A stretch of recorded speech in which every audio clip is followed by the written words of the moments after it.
اب عذاب قبر جو ہے، قبر کے اندر جو انسان کا عذاب ہے تو وہ بھی عالم برزخ کا عذاب ہے۔ میرے رسول کریم صلی اللہ تعالی علیہ وسلم نے نا کچھ چیزوں سے پناہ مانگی ہے۔ خود حضور نے، رسول کریم علیہ السلام نے پناہ مانگی۔ حضور فرمانے لگے اے اللہ مجھے کنجوسی سے، بخیلی سے پناہ عطا فرما۔ اور حضور نے باقاعدہ پناہ مانگی ہے کہ اے اللہ مجھے ارذل العمر ہونے سے پناہ میں رکھ، جب عمر اتنی زیادہ ہو جائے کہ وجود کے حصے کام کرنا چھوڑ جائیں، اس سے پناہ مانگی۔ اور خود میرے نبی پاک علیہ السلام نے قبر کے عذاب سے پناہ مانگی۔ یہ تعلیم امت کے لیے کہ تم بھی پناہ مانگو عذاب قبر سے۔ قبر کا عذاب برحق ہے۔ قبر کے لیے تیاری کر کے رکھنا، اپنی قبر کو یاد رکھنا، مر جانے کو یاد رکھنا۔ حضرت سعد بن معاذ رضی اللہ تعالیٰ عنہ کا جب جنازہ تھا تو صحابہ کرام فرماتے ہیں حضور نے نماز جنازہ کی امامت فرمائی تو قبر کے تیار ہونے میں کچھ دیر تھی، تو رسول کریم صلی اللہ علیہ وسلم زمین پر بیٹھ گئے اور ایک لکڑی سے حضور زمین کوریدنے لگے۔ ہم وہ انتظار تھے کہ اللہ کے رسول صلی اللہ علیہ وسلم سر مبارک اٹھائیں، ہمیں کو نصیحت کریں۔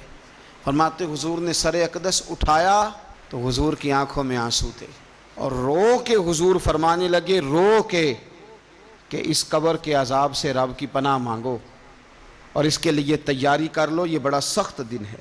رو کے حضور نے فرمایا، رو کے۔ آج تو لوگ مذاق بناتے ہیں، کچھ فقیر صوفی درویش کہلانے والے بھی، وہ کہتے ہیں یہ جو مولوی بتا رہے ہیں نا قبر میں بچھو ہوں گے، سانپ ہوں گے، یہ تو مولوی اپنی قبر بتا رہا ہے، ہمارا اس سے کیا لینا دینا ہے۔ خدا سے ڈریں۔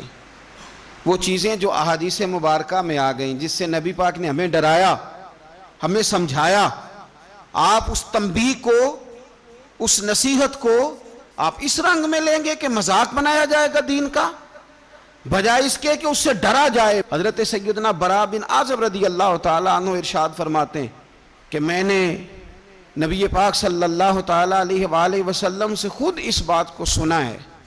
خود رسول کریم صلی اللہ علیہ وسلم نے فرمایا۔ حضرت زید بن ثابت رضی اللہ تعالیٰ عنہ بھی اس بات کے راوی ہیں، فرماتے ہیں ہم جا رہے تھے تو 5-6 قبریں تھیں، تو حضور نے فرمایا کن کی قبریں؟ ہم نے عرض کی یا رسول اللہ صلی اللہ علیہ وسلم یہ کافروں کی قبریں، یہ صحیح مسلم میں حدیث موجود ہے، کفار کی قبریں۔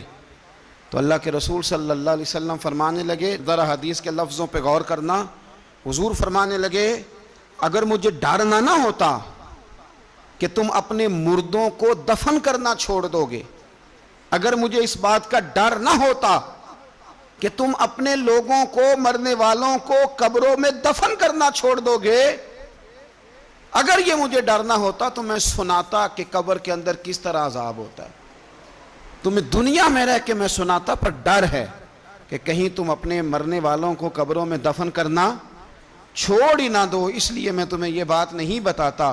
اور میرے رسول کریم صلی اللہ تعالیٰ علیہ وآلہ وسلم نے پھر ارشاد فرمایا، اپنے غلاموں کی طرف نظر فرمائی، یہ بات کہہ کے کہ اگر مجھے ڈر نہ ہوتا کہ تم دفن کرنا چھوڑ دو گے تو تمہیں میں سنا دیتا کہ قبر میں کیا عذاب ہوتا ہے۔ پھر حضور نے صحابہ سے فرمایا چلو بھائی دوزخ کے عذاب سے اللہ کی پناہ مانگو، تو سب کہنے لگے ہم دوزخ کے عذاب سے اللہ کی، صحابہ نے کہا ہم دوزخ کے عذاب سے اللہ کی پناہ مانگتے ہیں۔